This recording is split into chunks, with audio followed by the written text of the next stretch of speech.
د سوداګرۍ سرپرست وزیر د ترکمنستان د سوداګرو ټولنې رئیس سره کتلي. سلام وخت په خیر، ستړي مشئ. د صنعت او سوداګرۍ سرپرست وزیر اومل پلاوی د ترکمنستان د سوداګرو او صنعتکارانو اتحادیې له رئیس نوکر قلی اتاقیوف سره کتلي دي.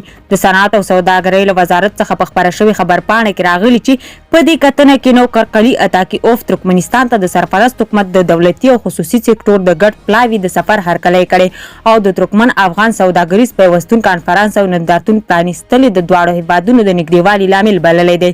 د صنعت او سوداګرۍ وزارت سرپرست هم په یاد هیواد کې د افغان حکومت او خصوصي سکتور له پلاوي د ګرم هرکلي مننه کړې او یاد کانفرنس د دواړو هیوادونو ترمنځ د سوداګرۍ د ودې لپاره مهم ګامیت کړی دی. هغه له افغانستان څخه سویلي اسیا هیوادونو ته د ترانزیت د لارو چارو په افغانستان کې د پانګونې زمینې د برابرېدو او په هیواد کې د پانګونې د ګټو په اړه خبرې کړې دي.